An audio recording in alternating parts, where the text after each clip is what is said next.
గడిచినటువంటి వారము బ్రదర్ విజయ్ కుమార్ గారు మాట్లాడుతూ ఉన్నప్పుడు ఆయన 3 విషయాలు మన ముందు ప్రధానంగా ఉంచి సవాల్ చేసి వెళ్ళారు. ఆ సవాల్ని మనం తీసుకోబోతున్నాం. రేపటి నుంచి దాని విషయమై ఒక 40 రోజులు మనల్ని మనం స్వపరిశీలన ఇంట్రోస్పెక్షన్ చేసుకోబోతున్నాం. ఖచ్చితంగా మార్చి 31వ తేదీన ఈస్టర్ రోజు మనలో చాలామంది ముందుకొచ్చి మన అనుభవాలు చెప్పాలి. అంటే ఈ 41 రోజులు ఈ 40 రోజులు నన్ను నేను ఏం పరిశీలించుకోవడానికి 3 ప్రధానమైనటువంటి అంశాలు కూడా మన ముందు ఉంచారు ఆయన. ఒకటి ఏంటి అని అంటే your first encounter with God, దేవునితో మొట్టమొదటి అనుభవం, నీ రక్షణ నీకు అనుగ్రహించబడింది. అలాగే ఒక ప్రత్యేకమైనటువంటి ప్రత్యేకమైనటువంటి వాక్య ప్రత్యక్షత దేవుడు అనుగ్రహించాడు. 3వది ఏంటి అని అంటే మనము తిరస్కరిస్తున్న సందర్భాలు ఏంటి, ఈ 3 పరిశీలించుకోవాలి అని చెప్పేది మాట్లాడుతూ ప్రకటన గ్రంథంలోనికి తీసుకొని వెళ్ళి ఎఫెసీ సంఘాన్ని చూపించి వదిలేశారు ఆయన. ఆ ఎఫెసీ సంఘము అంతా బాగానే ఉంది, కానీ ఒకటి నీ మీద నేరం మోపవలసి ఉంది. ఏంటి అని అంటే నీకున్నటువంటి రక్షణ అనుభవం, దేవుడు నీకు ఇచ్చినటువంటి ప్రత్యక్షత, ఇటువంటి ప్రత్యేకమైన స్థాయిలో ఉన్నటువంటి నీవు దేవుడు నీకు అప్పగించినటువంటి పనిని, అంటే గాడ్స్ గివెన్ అసైన్మెంట్ని నీవు స్పందించావా లేదా? ఒకవేళ అది జరగకపోతే నీ యొద్ద నుండి దీపస్తంభం నేను తీసివేస్తాను అనేటటువంటి హెచ్చరికతోటి పోయిన వారం మనం ముగించాం. అక్కడి నుంచి నేను ముందుకు తీసుకొని వెళ్ళాలని ఇష్టపడతా ఉన్నాను. ఇది అయిపోయిన తర్వాత నేను దాన్ని ప్రసంగాన్ని విన్నాను, నేను ధ్యానించాను.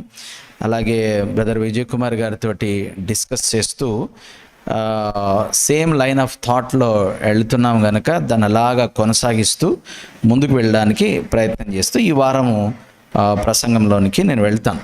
ఆల్రెడీ మీకు తెలుసు, ఉన్నత స్థాయి క్రైస్తవ్యం అనేటటువంటి ఒక టైటిల్ని నేను అనౌన్స్ చేశాను.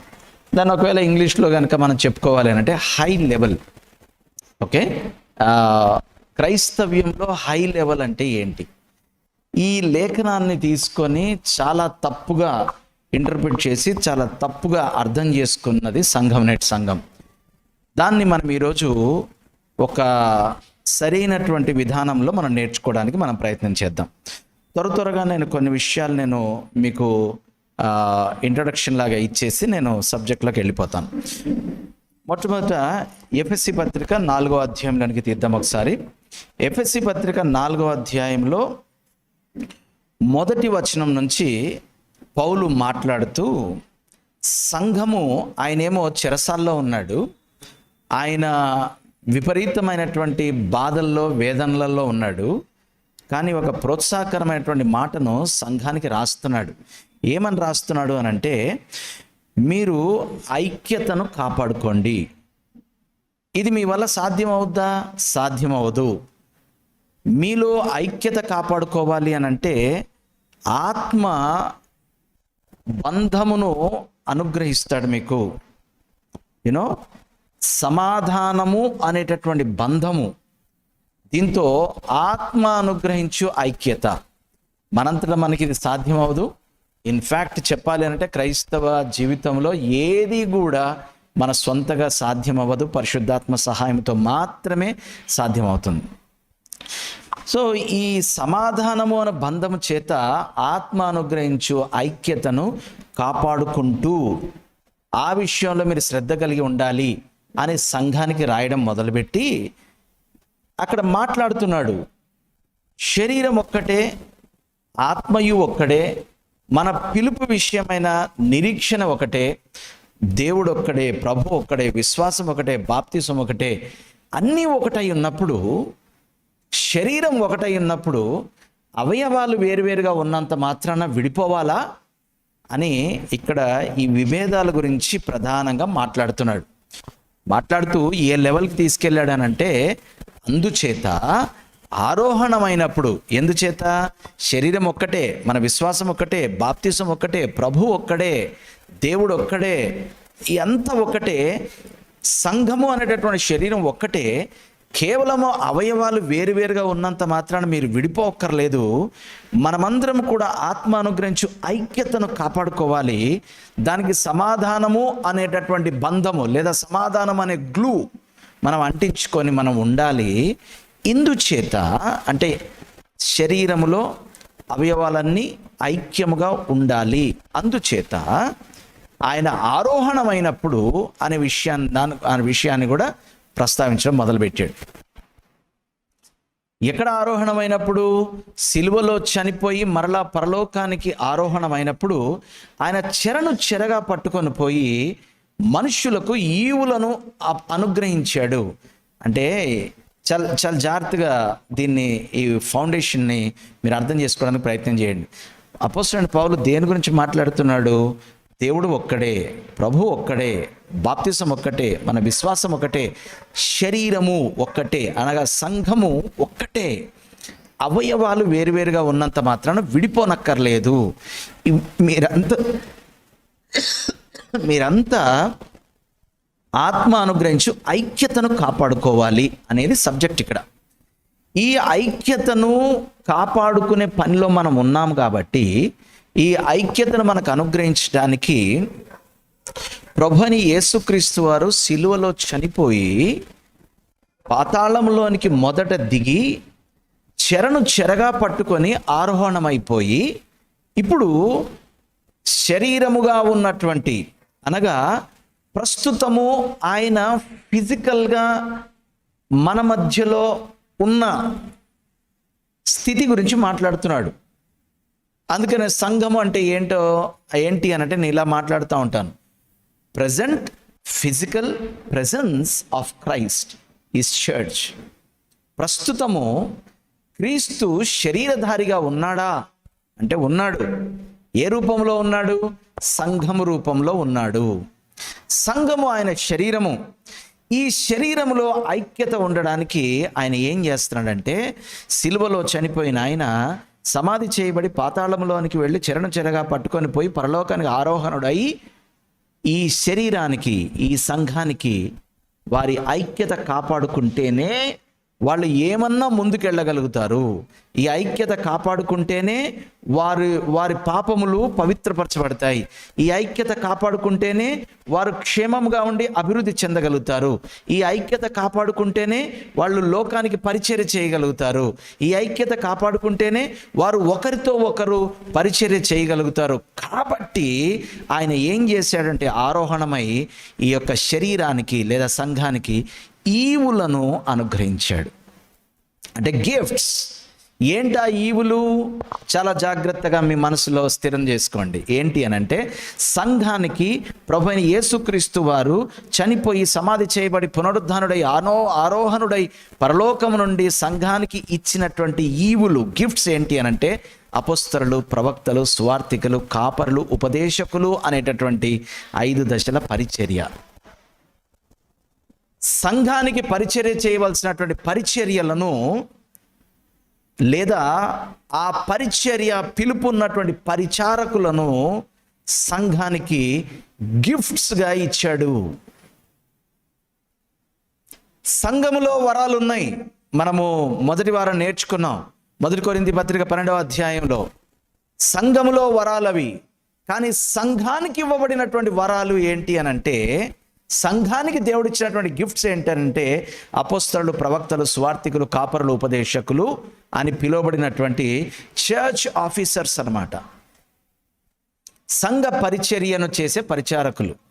సో ఒక అపోస్తలుడు ఉన్నాడు అంటే ఆ అపోస్తలుడు సంఘానికి దేవుడిచ్చినటువంటి ఒక వరం. ప్రవక్త ఉన్నాడు అంటే ఆ ప్రవక్త సంఘానికి దేవుడిచ్చినటువంటి వరం. సువార్తికుడు ఉన్నాడంటే సువార్తికుడు దేవుడు సంఘానికి ఇచ్చినటువంటి వరం. కాపరి, ఉపదేశకుడు ఉన్నాడు అనంటే వారు దేవుడు సంఘానికి ఇచ్చినటువంటి వరం. ఎందుకు ఇచ్చాడు ఆ వరాల్ని? వారంతా కలిసి ఏం చేస్తారు అని అంటే, ఇప్పుడు 11వ వచనంలో మాట్లాడుతున్నాడు. ఇదే 4వ అధ్యాయం ఎఫెసీ పత్రికలో ఉన్నాను. మనమందరము అంటే ఇప్పుడు మళ్ళీ సంఘం గురించి మాట్లాడుతున్నాడు. మళ్ళీ మనమందరం విశ్వాస విషయంలో దేవుని కుమారుడు గురించిన జ్ఞానం విషయంలో ఏకత్వము పొంది సంపూర్ణ పురుషులమయ్యే వరకు దేవుడు అనుగ్రహించినటువంటి ఈ 5 దశల పరిచర్య అనే వరములు సంఘంలో పనిచేస్తాయి, పని చెయ్యాలి. ఎప్పటి వరకు? సంఘమంతా కూడా క్రీస్తు సంపూర్ణతకు సమానమైన సంపూర్ణతకు వచ్చే వరకు. ఆ వచ్చిన తర్వాత వీళ్ళు అక్కర్లేదా? అక్కర్లేదు. ఎందుకో తెలుసా? సంఘము అనేటటువంటి ఈ వధువు క్రీస్తు అనే వరుని యొక్క సంపూర్ణతకు సమానమైన సంపూర్ణతకు మ్యాచ్ అవగానే ఆయన సంఘాన్ని ఆయన తీసుకురాడు. అప్పటి వరకు చర్చ్ ప్రిపేర్ అవుతోంది, సంఘానికి ఎంగేజ్మెంట్ అయిపోయింది, వరుడు వచ్చాక వివాహం అయిపోతుంది. ఆ వివాహానికి సంఘాన్ని సిద్ధం చేయడానికి దేవుడు అపోస్తలులు, ప్రవక్తలు, సువార్తికులు, కాపరులు, ఉపదేశకులు అనేటటువంటి వరాల్ని ఇచ్చాడు. సో వీళ్ళంతా ఏం చేయాలి? సంఘము అనేటటువంటి క్రీస్తు వధువును తయారు చేయాలి. ఎలా తయారు చేయాలి? వాళ్ళకు నచ్చినట్టు, వాళ్ళకు వచ్చినట్టు, వాళ్ళ రూపంలో, వాళ్ళ తత్వం ప్రకారంగా కాదు. క్రీస్తు యొక్క సంపూర్ణతకు సమానమైన సంపూర్ణత గలవారయ్యేలాగా సంఘాన్ని తయారు చేయాలి. అలాంటి సంఘము ఏమవుతుంది? క్రీస్తు శరీరము. అలాంటి సంఘం క్రీస్తు శరీరం కదా, క్షేమాభివృద్ధి పొందుతుంది, పరిచర్య ధర్మం జరుగుతుంది. ఇది జరగడానికి ఇలా ఇచ్చాడు. మంచిది. ఇదంతా ఎందుకండి ఈ ప్రయత్నం అంతా? ఇప్పుడు 14-15 వచనాలు నేను మీ కొరకు చదువుతాను. ఇప్పుడు దాకా ఎఫెసీ పత్రిక 4వ అధ్యాయం యొక్క అక్కడ ఏం జరుగుతుందో చెప్పాను కదా. అసలు దాని యొక్క లక్ష్యం ఏంటి? సంఘానికి దేవుడిచ్చినటువంటి పరిచర్యలు లేదా సంఘానికి దేవుడిచ్చినటువంటి వరములు, ఆ వరములు ఉపయోగపడిన తర్వాత సంఘం ఏమవుతుంది? అసలు లక్ష్యం ఏంటి? ప్రధాన లక్ష్యం ఏంటి అని అంటే అందువలన. బైబిల్లో ఎందుచేత అనగా, కాబట్టి, అందువలన, ఇందు మూలముగా, ఇలాంటి మాటలు చాలా ఇంపార్టెంట్. కావున, ఇప్పుడు, ఈ మాటలు చాలా ఇంపార్టెంట్. ఎందుకంటే ముందు ఏం జరిగిందో చెప్తున్నాడు. మళ్ళీ ఒకసారి నేను చాలా క్విక్గా నేను చెప్తాను. అపోస్తలుడు పౌలు మాట్లాడుతూ ఏమంటున్నాడు అంటే, సంఘాన్ని మీరు ఆత్మ అనుగ్రహించు ఐక్యతను కాపాడుకోండి, దానికి సమాధానము అనేటటువంటి గ్లూ, బంధము మీరు అంటించండి అన్నాడు. ఎందుకయ్యా అనంటే ప్రభు ఒక్కడే, దేవుడు ఒక్కడే, ఆత్మ ఒక్కడే, బాప్తిసం ఒకటే, విశ్వాసం ఒకటే. కాబట్టి మనమంతా కూడా ఒకటిగానే ఉండాలి. వేరు వేరు అవయవాలైనంత మాత్రం మీరు విడిపోవడానికి వీలు లేదు అని ఐక్యత గురించి మాట్లాడుతున్నాడు. ఐక్యతగా ఉంటేనే మన ప్రతి పాపము పవిత్రపరచబడుతుంది. ఐక్యతగా ఉంటేనే మనం క్షేమంగా ఉండి అభివృద్ధి చెందుతాం. ఐక్యతగా ఉంటేనే మన ద్వారా పరిచర్య ధర్మం జరుగుతుంది. సో సంఘము ద్వారా ఏదో జరగాలి.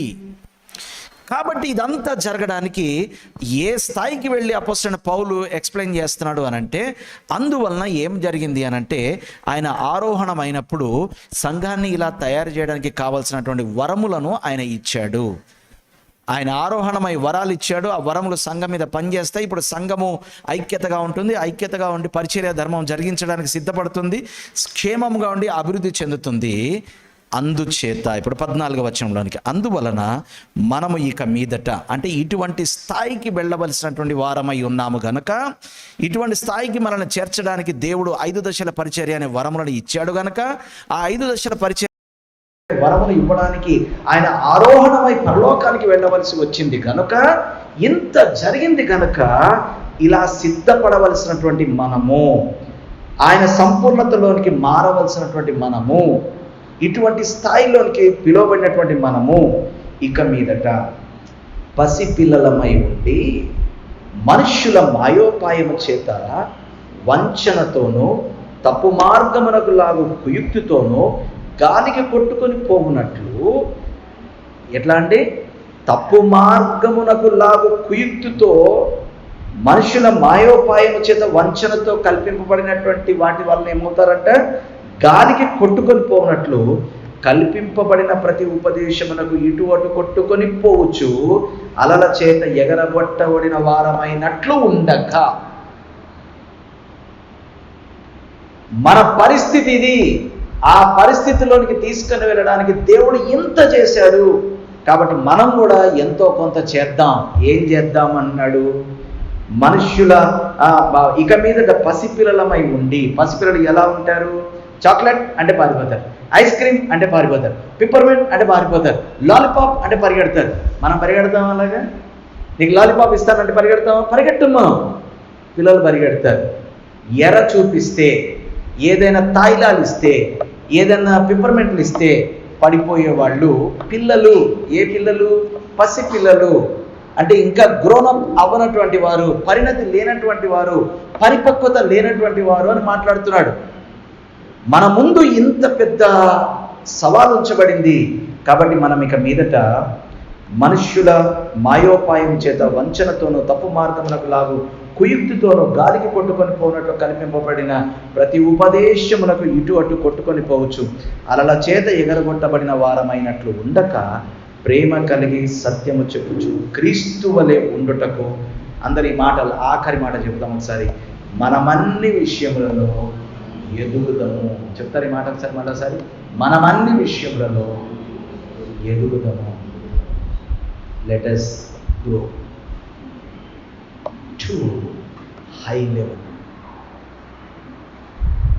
హై లెవెల్ అంటే నాకు ఒకప్పుడు సైకిల్ కూడా ఉండేది కాదు, ఈ రోజున 5 కార్లు ఉన్నాయి. ఇది కాదండి హై లెవెల్. మాకు ఒకప్పుడు ఉండడానికి ఇల్లు లేదు, ఇప్పుడు డూప్లెక్స్ విల్లా ఉంది. అది కాదండి హై లెవెల్. ఒకప్పుడు తినడానికి తిండి ఉండేది కాదు, ఇప్పుడు ప్రతిరోజు హోటల్లో తింటున్నాం. ఇది కాదండి హై లెవెల్. ఇదే తప్పు కల్పింపబడినటువంటి గాలికి కొట్టుకొని పోయేటటువంటి బోధలు ఇవే. దీన్ని తీసుకొని ఏం చేస్తున్నారంటే మీ దృష్టి ఏంటి? పైనున్న వాటిని దృష్టించుడి అని అంటే ఏం మాట్లాడుకున్నారంటే పైకి చూడండి అని నేర్పించడం మొదలెట్టారు. పైనున్న వాటిని అని అంటే పైనున్న వాటిని. ఒక అబ్రహాం చూశాడే, అబ్రహాంకు వెండి బంగారం దాసీలు ఒంటెలు గాడిదలు అన్నీ ఇస్తే అబ్రహాం అన్నాడు, కాదు ఇంకెక్కడో ఇంకేదో కావాలి నాకు అన్నాడు. ఇంకేం కావాలన్నా నీకు సరిపోదంటే ఇవన్నీ ఉత్తియే, వీటన్నిటికీ ఎక్స్పైరీ ఉంది, వాళ్ళు ఉంటారు రేపు పోతాయి. ఇది కాదు, పైన ఇంకోటి కనబడుతుంది నాకు. ఏంటి ఆ పైన? యోహాను సువార్త 14వ అధ్యాయంలో యేసుక్రీస్తు వారు మాట్లాడేది చూసారా? నేను వెళుతున్నాను, నా తండ్రి ఇంట అనేక నివాసాలు ఉన్నాయి, ఒకవేళ లేకపోతే నేను మీకు చెప్తాను, నేను వాటిని సిద్ధపరచడానికి వెళుతున్నాను నేను అన్నాడు. చూసారా? ఆ పునాదులు కలిగినటువంటి పట్టణం కోసం చూస్తున్నాడు. పైన ఉన్నవంటే అవి. You are thinking should be high, అది కాదు. మనం పైన ఉన్నవంటే అవి కాదు. ఇక్కడ ఏమంటున్నాడంటే growing to next level, high level గురించి మాట్లాడుతున్నాడు.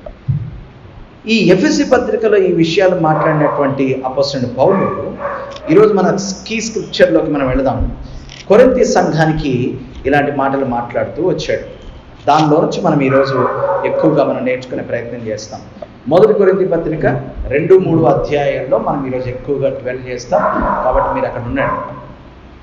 మరి ముఖ్యంగా 2వ అధ్యాయం 10వ వచనం నుంచి 3వ అధ్యాయం 5వ వచనం వరకు మనము దాదాపు లైన్ బై లైన్ కూడా మనం చదివి నేర్చుకునే ప్రయత్నం చేస్తాం. రైట్? సో ఇదంతా ఎఫెసీ పత్రికలో వివరించి ఏం జరుగుతుందో, ఎలా జరుగుతుందో వివరించినటువంటి పౌలు, అదే పౌలు కొరింథీ సంఘానికి రాస్తున్నాడు. ఇక్కడ కొరింథీ సంఘంలో కూడా పరిస్థితి ఏంటి అనంటే, ఈ కొరింథీ అనేటటువంటి పట్టణం చాలా విలాసవంతమైన, విస్తారమైనటువంటి డబ్బు ఉన్నటువంటి, విస్తారమైనటువంటి పాపం ఉన్నటువంటి, అన్ని విస్తారమే ఉన్నటువంటి పట్టణం. ఈ పట్టణంలో ఒక సంఘం ఉంది. ఆ సంఘంలో కూడా విస్తారమైనటువంటి వరములు ఉన్నాయి. విస్తారమైనటువంటి పరిశుద్ధాత్మ వరములలో సంఘం వాడబడతా ఉంది. ఎప్పుడైతే వరములు ఉన్నాయో ఈ వరములను, పిలుపులను క్రైస్తవులు పొజిషన్స్గా భ్రమపడే అవకాశం ఉంది. పొజిషన్స్ అంటే ఇప్పుడు ఉదాహరణకి నాకు వాక్యం చెప్పేటటువంటి ఈ వరం ఉంది, ఇప్పుడు నేను దీన్ని ఒక పొజిషన్ లాగా ఫీల్ అవుతాను అనమాట. అంటే ఏంటి ఆ పొజిషన్? నేను చెప్పే స్థితిలో ఉన్నాను, మీరు వినే స్థితిలో ఉన్నారు. Non sense. దేవుడిచ్చినటువంటి ఏ పిలుపు కూడా బైబిల్లో పొజిషన్గా పిలువబడలేదు, కృపగా పిలువబడింది. అంటే దేవుడు నీ పట్ల ఉంచిన కృప అని పిలువబడింది. ఆ కృపను నెరవేర్చడానికి దేవుడు నీకు ఒక ఎబిలిటీ ఇచ్చాడు, దాన్ని గిఫ్ట్ అన్నారు. ఇచ్చిన కృపను నెరవేర్చడానికి ఆయనే అనుగ్రహించినటువంటి గిఫ్ట్ అనగా సాధనం లేదా టూల్ని వాడి ఆయన నీకు అప్పగించినటువంటి పనిని సంపూర్తి చేయడానికి పిలువబడినటువంటి క్రీస్తు దాసుడివి నువ్వు. గత వారంలో మాట్లాడుకుంటూ వచ్చాం కదా, ఒక గాడిద లాంటి వాళ్ళం మనం. సమస్తము నెరవేర్చిన తర్వాత ఏమనాలి అని నేర్పించాడంటే ఆయన, ఇదిగో మేము చేయవలసిందే చేశాము, అంతకంటే పెద్ద గొప్పదేం చేయలేదు, మేము నిష్ప్రయోజకులమైన దాసులము అని పక్కబోండి మీరు అన్నాడు. ఏం చేయాలంట? నేను ఇన్ని సంవత్సరాల నుండి ఇన్ని జీవితాలు ఉద్ధరించాను, ఇన్ని ప్రసంగాలు చేశాను, ఇంత సంఘము కట్టాను, ఈ అన్ని ఏషాలు వేయద్దు, మీరు చెయ్యవలసిందంతా చేసిన తర్వాత నిష్ప్రయోజకులమైన, అంటే యూజ్లెస్, ఇంగ్లీష్లో చెప్పాలంటే ఆ మాట, తెలుగులో నిష్ప్రయోజకులు అంటే అది కూడా పెద్ద బిరుదులాగా ఉంది. అది ఇంగ్లీష్లో సింపుల్గా చెప్పాలంటే యూజ్లెస్ సర్వెంట్స్, వర్త్లెస్ సర్వెంట్స్. నీ మీద గనక దేవుని కృప గనక లేకపోతే యు ఆర్ యూజ్లెస్. దేవుడు గనక నీకు గిఫ్ట్ ఇవ్వకపోతే యు ఆర్ వర్త్లెస్. నువ్వెందుకు పనికిరావు? నిష్ప్రయోజకులమైన దాసులము. దేవుడు మమ్మల్ని ఇలా వాడుకొని ఈ పరిచర్య జరిగించుకున్నాడు, దేవునికి స్తోత్రం అని పక్కబోండి అని చెప్తున్నాడు. కానీ కొరింథీ సంఘంలో విశ్వాసులు చాలా అహంకారంతో ఉన్నారు. ఈ అహంకారం ఎక్కడికి వెళ్ళిపోయిందంటే, కాదు ప్రవచన వరం గొప్పదా విశ్వాస వరం గొప్పదా అంటే ఎంతైనా విశ్వాస వరమే గొప్పదని ఒక పార్టీ, అలా కాదు అద్భుతాలు చేసే వరం ఇంకా పెద్ద గొప్పదని ఇంకో పార్టీ. ఇలాగా రకరకాలుగా వర్గాలు స్టార్ట్ అయినాయి. వీటితో పాటు వర్గాలు ఎలా స్టార్ట్ అయినాయి అని అంటే, ఒక ఆయన వచ్చి అంటాడు, ఒరే మీరు ఎవరి శిష్యులు రా అని అంటే, అవును మేము అపోల్లో గారి శిష్యులు అంటే, యేసుక్రీస్తు వారు ఆల్రెడీ చెప్పారు, మీరెవరు గురువులని పిలువబడవద్దు, మీకెవరిని శిష్యులను చేసుకోవద్దు, మీరు వెళ్ళి నాకు శిష్యులను చెయ్యండి అని. కానీ ఆది సంఘంలోనే ప్రారంభం అయిపోయినాయి. ఏమని? నలుగురు వచ్చి అంటారు, మమ్మల్ని అపోల్లో గారు నడిపించారు కాబట్టి మేము అపోల్లో గారి శిష్యులం అని అంటే, రే మీ అపోల్లో గారు ముందు వచ్చారా మా పేతురు గారు ముందు వచ్చారా అంటే, ఎంతనా పేతురు గారే ముందులే అని అంటే, మరి పేతురు గారి బ్యాచ్ గొప్పది కదా. ఒరే ఆగండ్రా, పేతురు గారు ముందు వచ్చారు కానీ పౌలు గారు చేసినంత సేవ పేతురు గారు చేశాడా? మేము పౌలు గారి శిష్యులం. ఇప్పుడు ఎవరు గొప్ప? పౌలు గారి శిష్యులు గొప్ప. ఏ సంఘం గొప్ప? పౌలు గారు స్థాపించిన సంఘం గొప్ప. పేతురు గారిది నెక్స్ట్ లెవెల్, అపోల్లో గారిది ఇంకా చిన్న లెవెల్. ఇది గుద్దుకుంటున్నారు వీళ్ళు.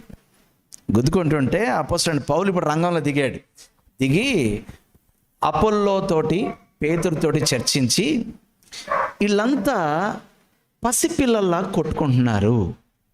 ఏంటంటే అండి, పసిపిల్లల్లా కొట్టుకుంటున్నారు. కారణం ఏంటంటే, వ్రాయబడిన సంగతులను అతిక్రమించకూడదని బైబిల్లో ఉంది. నంబర్ 1 ఏంటంటే అండి, ఈ మాట అందరు నాతో పాటు చెప్పండి, వ్రాయబడిన దానిని అతిక్రమించకూడదు. చెప్పబడిన దాన్ని కాదండి, విన్నదాన్ని కాదు, ఉన్నదాన్ని, చెప్పిన దాన్ని కాదు, రాయబడిన దాన్ని. కాబట్టి సంఘములో ఉన్నటువంటి క్రైస్తవ విశ్వాసులు బెరయా సంఘం వలె అది ఉందా? నంబర్ 1 ఉంటే అలాగే ఉందా? నంబర్ 2 అనుదినము చెక్ చేయాలి, ఎవరు మాట్లాడినా చెక్ చేయాలి. ఆయన చెప్పాడంటే ఉన్నట్టేలేండి, ఉంటే అలాగే ఉన్నట్టు. నో. ప్రతి మనుష్యుడు అబద్ధికుడు, తప్పు చేసే స్వభావం ఉన్నటువంటి వాడు. కాబట్టి ఎవరిని మీరు స్పేర్ చేయాల్సిన అవసరం లేదు. ఆయన చెప్పింది బైబిల్లో ఉందా? అందుకని బైబిల్ తెచ్చుకోవాలి, నోట్స్ రాసుకోవాలి. ఆయన దాన్ని ఇలా వివరించాడు కదా, అలాగే ఉందా అని చెక్ చేసుకోవాలి. ఇక్కడ సమస్య ఏమంటున్నాడు అని అంటే, వీరు రాయబడిన దాన్ని అతిక్రమింపకూడదు అనే విషయాన్ని మిస్ అయ్యారు. ఇప్పుడు మీ ముందు ప్రశ్న, వ్రాయబడిన దానిని అతిక్రమింపకూడదు అనే దాన్ని వీళ్ళు అతిక్రమించారు. కారణం ఏంటి చెప్పండి? కారణం ఏమై ఉండొచ్చు? రాయబడిన దాన్ని ఎందుకు అతిక్రమించారు అని అంటే, అసలు అక్కడ రాయబడిన దాన్ని వీళ్ళు ఏం చేయలేదు, చదవలేదు. విశ్వాసులు ఎందుకు మిస్ అవుతారు అని అంటే చదవరు. ఇంకొక మెట్టు ముందుకెళ్ళాడు. వీళ్ళు చదివారు కానీ, విన్నారు కానీ లేఖనమంతటిని చదవలేదంట. ఇదో లెవెల్ మళ్ళీ. అంటే అక్కడ కొంచెం, ఇక్కడ కొంచెం, ఆదివారం కొంచెం, క్యాలెండర్లో కొంచెం, అక్కడ ఇక్కడ చదివేసి వెళ్ళిపోయారు. వీళ్ళు ఏం చేయలేదట, లేఖనమంతటిని చదవలేదట. ద హోల్ స్క్రిప్చర్, లేఖనమంతటిని చదవక వ్రాయబడిన దాన్ని అతిక్రమింపకూడదు అనేటటువంటి ఆజ్ఞను మిస్ అయ్యి వాళ్ళు గొడవలు పెట్టుకొని మనల్ని పార్టీ పెద్దల్ని చేశారు. ఇది లాభం లేదు అని ఈ 1 కొరింథీ పత్రిక రాయడం మొదలుపెట్టాడు. మొదలు పెడుతున్నప్పుడు పౌలు ఉపదేశంలో ఆయన మాట్లాడుతూ నేను రాస్తున్నానని మీరు అనకండి, నేను ఎలా రాస్తున్నానో చెప్తున్నాను అని మొదలు పెడుతున్నాడు. ఇప్పుడు నేను 2వ అధ్యాయం మొత్తం, అంటే లైన్ బై లైన్ చదివితే మనకు టైం ఉండదు కాబట్టి నేను దాని సారాంశం చెప్తూ పోతాను. నేను ఈ 2వ అధ్యాయం మొదలు పెట్టినప్పుడు ఏమంటున్నాడు, మొదలు పెట్టడమే అంటే 1వ అధ్యాయంలో ఆయన మాట్లాడుతున్నప్పుడు ఏం మాట్లాడుతున్నాడు అని అంటే, నేనెవరినో ఉద్ధరించేశాను, నేను ఇన్ని వేల మందికి, ఇన్ని వందల మందికి బాప్తిసం ఇచ్చాను అనేటటువంటి పేరు కూడా నాకొద్దు. ఎందుకంటే నేను బాప్తిసం ఇవ్వడానికి నేను రాలేదు. నేను కేవలము క్రీస్తు శిలువ వ్యర్థం కాకుండా ఉండడం కోసం మాత్రమే ప్రయత్నం చేస్తున్నాను. ఈ ఆచారాలు, అలవాట్లు, కార్యక్రమాలు వీటి కోసం నేను రాలేదు. సిలువను గురించిన విలువను గురించి మాట్లాడుతున్నాను. అది మాత్రమే నా మెయిన్ ఫోకస్ అని చెప్తున్నాడు. ఏమైందయ్యా సిలువలో అనంటే, సిలువలో యేసుక్రీస్తు ద్వారా దేవుని యొక్క జ్ఞానము అది ఏదో తెలియపరచబడిందంట. ఆయన సారాంశం చెప్పేస్తున్నాను మీకు. సిలువలో ఏం జరిగిందంట, మర్మమై ఉన్నటువంటి దేవుని జ్ఞానం ఏదో అది సిలువ మీద బయలుపరచబడింది. చూడండి, దేవుడు ఉన్నాడు, యేసుక్రీస్తున్నాడు. ఇది కంటికి కనబడలేదు, చెవికి వినబడలేదు, మనుష్య హృదయంలో గోచరం కాలేదు. అయ్యా, తిరిగి జన్మించినటువంటి క్రైస్తవ కొరింథీ విశ్వాసులారా, మనకైతే దేవుడు తన పరిశుద్ధాత్మ ద్వారా దీనిని బయలుపరచెను. చాలా సింపుల్గా అర్థం చేసుకోవడానికి ప్రయత్నం చేయండి. మర్మమై ఉన్నటువంటి దేవుని యొక్క జ్ఞానము సిలువ మీద యేసుక్రీస్తు ద్వారా నెరవేర్చబడి పరిశుద్ధాత్మ ద్వారా మనకు బయలుపరచబడింది. తండ్రి యొక్క ఉద్దేశము కుమారునిలో నెరవేరింది, పరిశుద్ధాత్మ ద్వారా బయలుపరచబడింది. ఈ మర్మము, ఈ జ్ఞానము అనగా సిలువలో మనకు తెలుపబడినటువంటి మెసేజ్ నశించుచున్న వారికి వెర్రితనమే కానీ రక్షింపబడుచున్నటువంటి వానికి ఇదే దేవుని శక్తి అని మాట్లాడుతున్నాడు. ఇటువంటి దాన్ని వివరించడానికి అపోస్తలుడైనటువంటి పౌలు జ్ఞానయుక్తమైనటువంటి తీయని మాటలు కానీ, వాక్ చాతుర్యం కానీ వాడడం లేదు. ఎందుకంటే జ్ఞానయుక్తమైన తీయని మాటలు వాడినా, వాక్ చాతుర్యాన్ని వాడినా వారి విశ్వాసము మనుష్య జ్ఞానము వలన ఆధారమైన విశ్వాసముగా మారిపోయే ప్రమాదం ఉంది అని చెప్తున్నాడు అక్కడ. అంటే నా వాక్చాతుర్యము, నా జ్ఞానము, నా తీయని మాటలు వాడితే నా అనేటటువంటి వాటి మీద వినేవారి విశ్వాసం ఆధారపడి ఉంటుంది. అలా ఉండకూడదు అనేటటువంటి ఉద్దేశంతో మీ మధ్యలో ఉన్నప్పుడు ఎంతో భయముతోనూ వణుకుతోనూ, అంటే దేనికి భయం, దేనికి వణుకు, నేనెక్కడైనా కనబడతానేమో వణుకు అనంటే,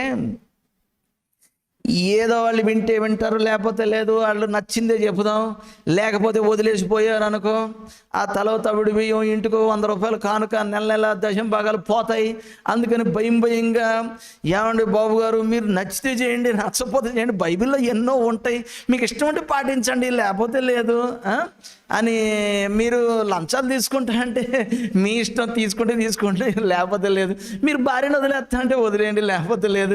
ఇవన్నీ ఈ రాజీ పడినటువంటి వేషాలు ఏమని కాదు, భయము వణుకంటే. యేసుక్రీస్తు వారు మాట్లాడుతున్నాడు, బోధకుడా, సత్బోధకుడా, సత్యమును గురించి నువ్వు మోమాటం లేనివాడివి. ఎంత మోమాటం లేదంటే నువ్వు మాట్లాడుతుంటే అధికారంతో, శక్తితో మాట్లాడుతున్నావు. వాక్యం విషయంలో రాజీ లేదు. No dilution, no deviation, no distortion. మరి ఏంటి భయము వణుకు ఏంటి అనంటే, నేను ఇంత బాగా వాక్యం చెప్పేస్తే, నేను ఇంత వాక్చాతుర్యాన్ని వాడితే, నేను నా జ్ఞానాన్నంతా ఒడబోసేస్తే, నేను తీయని మాటలు మాట్లాడితే జనాలు ఎక్కడ నాకు కనెక్ట్ అయిపోతారో అని భయపడుతూ, ఎప్పటికప్పుడు తనను తాను తృణీకరించుకుంటూ, ఎప్పటికప్పుడు తనను తాను సిలువ చాటున మరుగుపరుచుకుంటూ, జ్ఞానయుక్తమైనటువంటి తీయని మాటలు వినియోగించక పరిశుద్ధాత్మయు దేవుని శక్తియు కనబరచు దృష్టాంతములనే వినియోగించాడంట. ఏం వినియోగించాడంటే the demonstrations of the Holi spirit. ఏంటి ఆ demonstration of the Holi spirit? The purpose of God.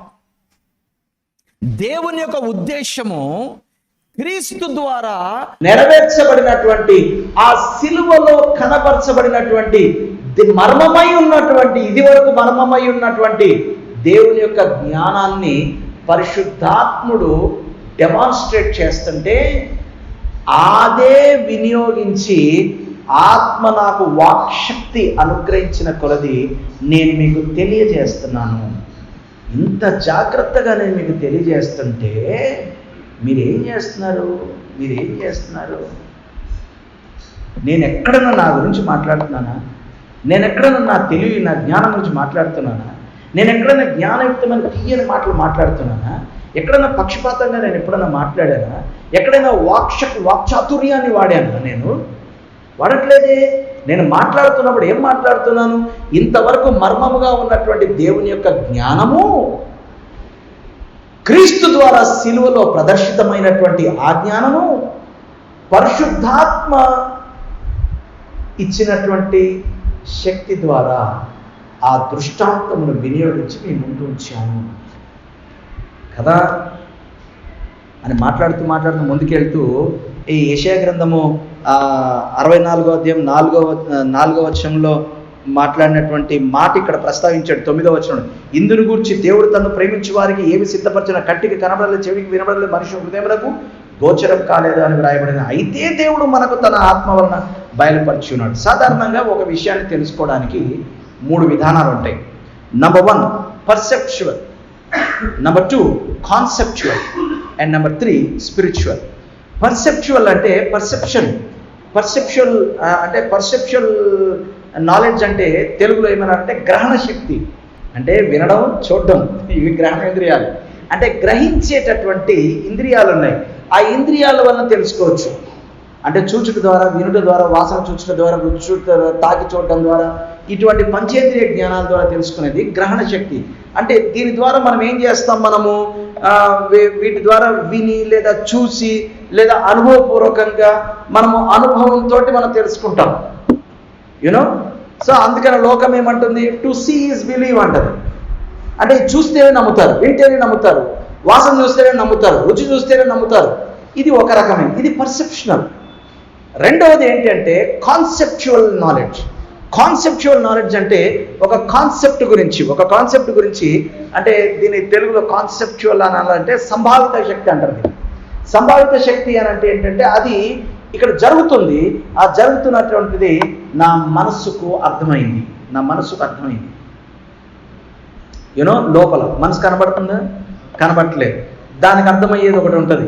అంటే ఇది ఇలా ఉంది, అది అలా ఉంది. అంటే ఉదాహరణకి నేను ఒక చిన్న ఉదాహరణ చెప్తాను. నా కళ్ళకి కూర చాలా అందంగా కనబడింది, నా ముక్కుకి కూర లేదా బిర్యానీ చాలా అమోఘంగా ఉంది. కళ్ళకి అందంగా ఉంది, కనువిందుగా ఉంది, ముక్కుకి అమోఘంగా ఉంది, నోటికి రుచిగా ఉంది, కానీ నా మనసుకు మా ఆవిడ ఎంత ప్రేమగా వండింది కదా అని. బిర్యానీలో ఎక్కడన్నా ప్రేమ ఉంటుందండి? చెప్పండి. రంగు రుచి వాసన ఉంటాయి, అంతవరకు ఓకే. ప్రేమ ఎక్కడ కనబడింది నీకు?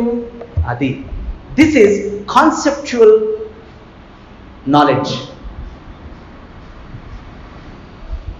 అంటే ఇక్కడ బిర్యానీ ముఖ్యమా, దాని వెనక ఉన్నటువంటి ప్రేమ ముఖ్యమా?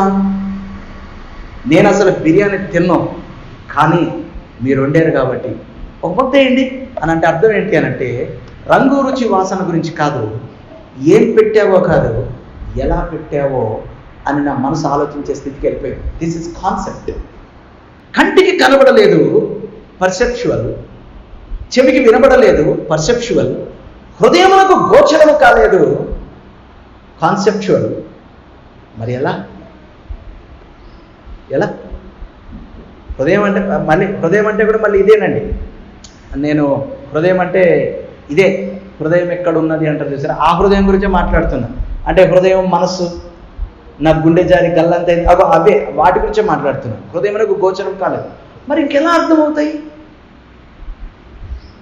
ఇది వరకు మర్మమై ఉన్నటువంటి దేవుని యొక్క జ్ఞానము సిలువలో ప్రదర్శితమైంది.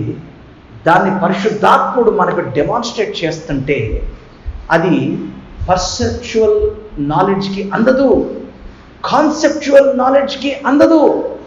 మరి ఎలా అంటే అప్పుడు మాట్లాడుతున్నాడు. ఏమని? 15వ వచనం, 10వ వచనం. మనకైతే దేవుడు వాటిని తన ఆత్మ వలన బయలుపరిచి ఉన్నాడు. ఆత్మ అన్నింటినీ దేవుని మర్మములను కూడా పరిశోధించుతున్నాడు. ఇక్కడ ఇంకొక ఎలిమెంట్ సీన్లోకి వచ్చింది. ఏంటి? ఈ పర్సెప్చువల్, కాన్సెప్చువల్ నాలెడ్జ్కి అందనటువంటి బియాండ్ ఒకటి ఆ ఆత్మ. మళ్ళీ పరిశుద్ధాత్ముడు సీన్లోకి వచ్చాడు. ఆ ఆత్మ తానే మనకు బయలుపరిచాడు. మరి ఆ ఆత్మకు ఉన్నటువంటి శక్తి ఏంటి అంటే దేవుని మర్మాన్ని కూడా ఆయన ఎక్స్ప్లెయిన్ చేయగలడు. ఇక్కడ ఇంకొక విషయాన్ని మనం నేర్చుకోవాలి. దేవుని సంగతులు మనము గ్రహించాలి అని అంటే 2 విషయాలు జరగాలి. నంబర్ 1, దేవుడు తన ఉద్దేశం ప్రకారంగా తన ప్రణాళికలను తన పరిశుద్ధాత్మ ద్వారా ఆయన బయలుపరచాలి. నంబర్ 1, ఆయన బయలుపరిస్తే తప్ప బయటికి రావు. నంబర్ 2, అదే విధానంలో మనము కూడా మన ఆత్మ ద్వారా స్పందించాలి. సో ముందుకెళ్ళి ఎక్స్ప్లెయిన్ చేస్తున్నాడు. మనుష్యుల సంగతులు మనుష్యులకి అర్థం అవుతాయి, ఆత్మ బోధించే సంగతులు ఆత్మకు అర్థం అవుతాయి. So how can I know the things of God అనే మాటకి, how can I know the will of God అనే మాటకి, how can I know the plan and purpose of God అనే మాటకి, how do I know the will of God in my life అనే దానికి ఒకటే ఒక ఆన్సర్. అది కంటికి కనబడదు, చెవికి వినబడదు, మనుష్య హృదయానికి గోచరం అవ్వదు. అంటే నీ మనస్సుకు, నీ హృదయానికి, నీ చెవికి, నీ కంటికి, నీ ముక్కుకి, నీ నోటికి, నీ చేతులకి అర్థం కాదు. ఆత్మ వలన మాత్రమే అవి రివీల్ అవుతాయి కనుక ఆత్మ చేతనే నువ్వు గ్రహించగలుగుతావు. అందుకనే దేవుని యొక్క సంగతులు తిరిగి జన్మించని స్థితిలో ఉన్నవాడికి అర్థం కావు. అందుకే తిరిగి జన్మించని వానికి అవి వెర్రితనం. కాబట్టి దేవుని సంగతులను ఎవడైనా వెటకారం చేస్తున్నాడనంటే చాలా సింపుల్గా అర్థం చేసుకోండి, వాడు ఇంకా తిరిగి జన్మించలేదు. అందుకే వాడికి అవి అర్థం కావట్లేదు. ఎందుకంటే ఆత్మ చెప్పుచున్న సంగతులు ఆత్మచేతనే వివేచింపగలుగుతాం, ఆత్మ చెప్పుచున్న సంగతులు ఆత్మలోనే గ్రహించగలుగుతాం. నీలో దేవుని ఆత్మ చెప్పుచున్న సంగతులు గ్రహించే శక్తి అంటే నీకు గ్రహణ శక్తి ఉంది, సంభావిత శక్తి ఉంది, కానీ ఆత్మశక్తి లేదు అని అంటే నీ ఆత్మ ఇంకా అపరాధముల చేత, పాపం చేత చచ్చిన స్థితిలోనే ఉంది. That need to be regenerated. దేవుడి సంగతులు ఊరికే అర్థం కావు. ఇది ఇక్కడ మన పాయింట్. ఇవన్నీ అపోస్తలుడైన పౌలు ఇక్కడ మాట్లాడుతున్నాడు. నేను ఇలాంటి విషయాలు ఇలా చెప్తూ వచ్చాను, ఇలా చెప్తూ వచ్చాను. మనం ఏ స్థితిలో ఉన్నాము అని అంటే మామూలుగా కంటికి కనబడో, చెవికి వినబడో, మనుషు హృదయానికి గోచరం కావు. మనకైతే దేవుడు తన పరిశుద్ధాత్మ ద్వారా వాటిని మనకు బయలుపరిచి ఉన్నాడు.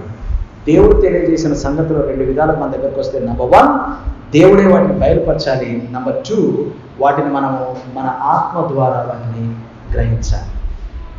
ఇప్పుడు రండి, 1 కొరింథీ పత్రిక 2వ అధ్యాయము 14వ వచనం నుంచి. ఇక్కడ నుంచి మనము వాక్యాన్ని తెరిచి లైన్ బై లైన్ నేర్చుకునే ప్రయత్నం చేద్దాం.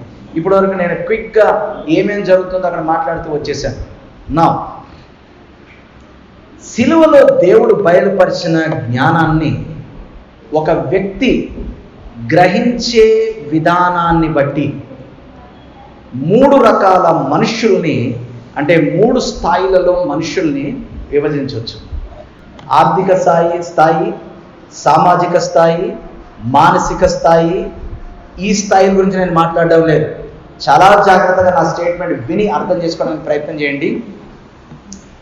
దేవుడు తన ఉద్దేశము, ప్రణాళిక ప్రకారంగా సిలువలో బయలుపరిచిన, సిలువ ద్వారా తెలియజేసిన తన జ్ఞానాన్ని గ్రహించే స్థాయిని బట్టి మనుషుల్ని 3 స్థాయిల్లో మనం విభజించవచ్చు.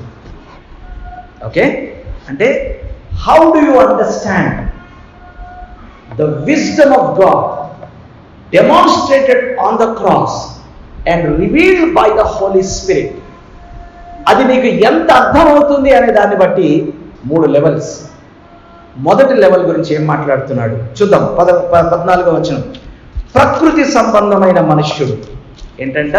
ఫస్ట్ మనుష్యుడు ఎవరు? ప్రకృతి సంబంధమైన మనుష్యుడు. ఇంగ్లీష్లో ఈ మాట న్యాచురల్ మ్యాన్ అనమాట. అంటే ఎనీ మ్యాన్. మ్యాన్ అంటే మళ్ళీ పురుషుడు అని కాదండి, మానవుడు. ప్రకృతి సంబంధమైన మానవుడు. దేవుని ఆత్మ విషయములను అంగీకరింపడు, అవి అతనికి వెర్రితనముగా ఉన్నవి. అవి ఆత్మానుభవం చేతనే వివేచింపదగును కనుక అతడు వాటిని గ్రహింపజాలడు. కాబట్టి ఎవరైనా దేవుని సంగతిలో గ్రహించడం లేదు, వాళ్ళకి ఏం అర్థం కావట్లేదు, అవి వెర్రితనం లాగానే ఎల్రా ఊరుకోరా దేవుడు చేసాడంటావేంటి అన్నాడు అనుకోండి, వాడు ఇంకా అడు క్రైస్తవుడా, వాడి పేరు కృష్ణపద, ఇదంతా పక్కన పెట్టండి మీరు. హే, ఐ యు గెటింగ్ మీ? దేవుడు నన్ను ఇలా నడిపిస్తున్నాడు అన్నాను. దేవుడు నడిపిస్తున్నాడా? ఎలాగరా చెప్పు, ఎలా చెప్పు అంటే ఇవి నీకు అర్థం కావు, ఇవి నువ్వు వివేచించలేవు. అవి ఎందుకు వివేచించలేవు అంటే అసలు నువ్వు వాటిని గ్రహించలేవు. ఎందుకు గ్రహించలేవు? అవి గ్రహించలేని న్యాచురల్ స్థితిలో నువ్వు ఉన్నావు. Because you are not yet regenerated. అందుకని మనం వాళ్ళకి వాదించకండి, వాళ్ళతో వాదించకండి. 1974వ సంవత్సరంలో దేవుడు నన్ను తన సేవకు పిలుచుకున్నప్పుడు ఎలా పిలిచాడు అన్నాడు అనుకో, వాడికి వెర్రితనంగా ఉంది. ఎందుకు? అర్థం కాలేదు వాడికి. ఎందుకు అర్థం కాలేదు? అర్థం చేసుకునే శక్తి వాడికి లేదు. వాడు ఇంకా తిరిగి జన్మించాడు. So who is a natural man? Unregenerated అంటే ఇంకా తిరిగి జన్మించినటువంటి వ్యక్తి కాదాడు. తిరిగి జన్మించలేదు కాబట్టి అసలు దేవుడు అనే కాన్సెప్ట్ కానీ, ఆత్మ అనేటటువంటి కాన్సెప్ట్ కానీ, దేవుని సంగతులు కానీ వాడు అసలు గ్రహించే శక్తి ఏమాత్రం లేదు. గ్రహించే శక్తి లేదు కాబట్టి వివేచించలేడు కాబట్టి వాడి దృష్టికి అవన్నీ కూడా వెర్రితనంగా కనబడతాయి. నెక్స్ట్ మనిషి ఎవరు? 15వ వచనం. ఆత్మ సంబంధి అయిన వాడు, spiritual man. Number 1 natural man, number 2 spiritual man. ఆత్మ సంబంధమైన మనుష్యుడు అన్నిటినీ వివేచించును గాని అతడు ఎవరి చేతను వివేచింపబడు. ప్రభు మనస్సు ఎరిగి ఆయనకు బోధింపగలవాడేవాడు. మనమైతే క్రీస్తు మనస్సు కలిగిన వారము. ఆత్మ సంబంధులు ఎవరు అని అంటే తిరిగి జన్మించినటువంటి వారు, ఆత్మ పరిపక్వత అంటే స్పిరిచువల్ మెచ్యూరిటీ కలిగినటువంటి వారు. కాబట్టి వాళ్ళు ఆత్మ సంబంధమైన సంగతులే మాట్లాడతారు తప్ప ఇక్కడ కాంటెక్స్ట్ ప్రకారంగా మనం చూస్తే ఒక వ్యక్తిని డిస్క్రిమినేట్ చెయ్యరు. సెక్టేరియనిజం ఉండదు వాళ్ళ లోపల. ఎటువంటి సెక్టేరియనిజం?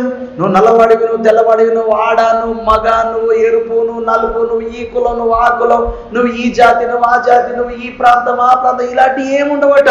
ఏముంటాయి? ఆత్మ వలన సంగతులను ఆత్మానుసారంగా వివేచించడం మొదలు పెడతాడట. అంటే ఆయన చూసినట్టు చూస్తాడు, ఆయన విన్నట్టు వింటాడు, ఆయన వ్యవహరించినట్టు వ్యవహరిస్తాడు. ఆయన దృష్టికి మనుషులు ఎలా ఉన్నారో వీడి దృష్టి కూడా అలాగే ఉంటారు. ఎటువంటి వివక్షలు ఉండవు. He's a mature man. Is a mature man. చర్చిలో కూర్చొని ఏం మాట్లాడుకుంటారు తెలుసా? ఆడు మనోడు కాదండి, ఈయన అంతా మనోళ్ళు ఉన్నారు కదా అని చెప్పేసి వచ్చి నీ చర్చికి ఇవాళ వాక్యం చెప్తున్నాడు చూడండి, ఆడు మనోడు కదా. అలాంటి వాళ్ళు మాటలు ఇలాగే ఉంటాయి. ఇక రెండు పాసిబిలిటీస్. అయితే నువ్వైనా ఆత్మ సంబంధమైన మనిషివి కాదు. ఒకవేళ వాడు కనుక అలా మాట్లాడుతుంటే వాడైనా ఆత్మ సంబంధమైన మనిషి కాదు. ఆత్మ సంబంధమైన మనుష్యులు ఆత్మ సంగతులను వివేచిస్తారంట. వివక్షలు ఉండవు, సెక్టేరియనిజం ఉండదు, డిస్క్రిమినేషన్స్ ఉండవు. నో, ఎప్పుడైతే ఉండవో డివిజన్స్ ఉండవు. ఈ వారం మనోడే బాబా వాక్యం చెప్పేది. మనోడంటే అదే మనం సెలెక్ట్ చేసుకొని, మనం ఎలక్ట్ చేసుకొని, మనం ఎన్నిక చేసుకొని, మనం నిలబెట్టుకున్నాం చూసాం. మన క్యాండిడేట్ బావా, అది అసిస్టెంట్ పాస్టర్ అయినా మనోడు కాబట్టి మన వాళ్ళందరూ వచ్చేయాలి చర్చికి. వాళ్ళ సంఘములో మాట్లాడుతున్నాను నేను, వీటి గురించి మాట్లాడుతున్నాడు. ఇలాంటివి ఆత్మ సంబంధమైన మనుషులకు ఉండవంట. ఇంకో మనుషులు ఉన్నారు, సహోదరులారా. 3వ అధ్యాయంలోకి వెళ్ళిపోతున్నాను రండి. మొదటి వచనం, సహోదరులారా, ఆత్మ సంబంధులైన మనుషులతో మాట్లాడినట్టు నేను మీతో మాట్లాడలేకపోతున్నాను అన్నాడు. ఎందుకంట శరీర సంబంధులైన మనుషులే, ప్రకృతి సంబంధులు కాదు. ఇక్కడ 3వ రకం వచ్చింది. 3వ రకమైన మనుషులు వచ్చారు. ప్రకృతి సంబంధమైన మనిషి అంటే వాడు ఇంకా తిరిగి జన్మించలేదు, వాడు న్యాచురల్ మ్యాన్. ఆత్మ సంబంధమైన మనిషి అంటే తిరిగి జన్మించాడు, ఆత్మ పరిపక్వత ఉంది, వాడు స్పిరిచువల్ మ్యాన్. ఇప్పుడు మధ్య మార్గంగా ఇంకొకడు ఉన్నాడు. ఎవరు? శరీర సంబంధులైన మనుషులు, కార్నల్ మ్యాన్. ఈ కార్నల్ మ్యాన్ ఎలాంటి వాడు అని అంటే అటు ప్రకృతి సంబంధి కాదు, ఇటు ఆత్మ సంబంధి కాదు. అంటే లోకాన్ని వదిలిపెట్టాడు, తిరిగి జన్మించాడు. కానీ ఐగుప్తు జీవితాన్ని వదలట్లా, పాప స్వభావాన్ని వదలట్లా, ప్రాచీన స్వభావాన్ని వదలట్లా, ఆ ప్రకృతి సంబంధమైనటువంటి తలంపుల్ని వదలట్లేదు, మనుష్య సంబంధమైనటువంటి సంగతులను వదలట్లేదు, ఆ దయ్యపుల జ్ఞానాన్ని వదలట్లేదు. ఇంకా ఎక్కడున్నాడు? అక్కడే ఉన్నాడు. ఫాదర్స్ హౌస్ మెంటాలిటీ అలాగే ఉంది, ఈజిప్షియన్ మెంటాలిటీ అలాగే ఉంది. ఎక్కడి నుంచి వచ్చామో అక్కడి ఎందుకు పోతాయి? దేవుడు నమ్ముకున్నంత మాత్రం పోతాయా? కట్టెతో కాలితే కానీ పోవు అంటున్నాడు అనమాట వీడు. అర్థమవుతుంది? ఆ క్రైస్తవులు అయితే అయ్యో అంటే అది ఏంటంటే కేవలం ఏంటంటే ఆదివారం కోసమను, ఏదో మనకు దైవభక్తి కోసమను, దేవుడు మనకి ఏదైనా మేలు చేయడం కోసం, అంతవరకే. మిగతా అన్ని యాస్టీస్ మామూలే. వీళ్ళందరూ ఎక్కడ దొరుకుతారో తెలుసా? పెళ్ళిళ్ళలో దొరుకుతారు. కరెక్ట్గా పెళ్ళిళ్ళు చేసే టైంకి దొరికేస్తాడు. అవన్నీ పక్కన పెట్టండి అని శరీర సంబంధమైన మనిషిగా మారిపోతాడు. మారిపోయి ఇక మొదలెడతాడు. ఏంటి? మా తాతగారు, మా నాన్నగారు, మా ఇంటా వంట, మా ఊళ్ళో ఇవన్నీ మొదలెడతారు. వాడినే ఇక్కడ ఏమన్నాడంటే శరీర సంబంధులైన మనిషి. తిరిగి జన్మించాడా? తిరిగి జన్మించాడు. కానీ ఆత్మీయ పరిపక్వత ఉందా? లేదు. మొదటోడేమో అసలు తిరిగి జన్మించలేదు, వాడన నయ్యం. ఎందుకు? వాక్యం ఏమంటుంది? నువ్వు చల్లగానైనాను వెచ్చగానైనా మేలు. చల్లగా ఉన్నావనుకో వదిలేస్తాను, వెచ్చగా ఉన్నావనుకో వాడుకుంటాను, నులివెచ్చగా ఉన్నావనుకో నిన్ను ఉమ్మి వేస్తాను. ఇదిగో ఈ శరీర సంబంధులు నులివెచ్చని స్థితిలో ఉన్నటువంటి క్రైస్తవులు. ఏమంటున్నాడు? ఆత్మ సంబంధం, మీరు బోనగైన అయ్యారు, కానీ మిమ్మల్ని మీతో ఆత్మ సంబంధమైన మనుషులతో మీతో మాట్లాడలేకపోతే శరీర సంబంధులైన మనుషులే అనియు, క్రీస్తునందు పసిబిడ్డలే అనియు. ఎక్కడున్నారంట? మెచ్యూరిటీ లేదు, చైల్డిష్నెస్. ఆ ఊరుకోండి పిల్ల చేష్టలు వాడును అంటాం. పిల్ల చేష్టలు కొంతవరకు పిల్ల చేష్టలు లాగా ఉంటాయి, కొంతవరకు తర్వాత చైల్డిష్నెస్ ఫులిష్నెస్గా మార్చబడుతుంది, ఫులిష్నెస్గా ఎంచబడుతుంది. ఏమన్నాడు? క్రీస్తునందు పసిబిడ్డలే అనియు మీతో మాట్లాడవలసి వచ్చింది.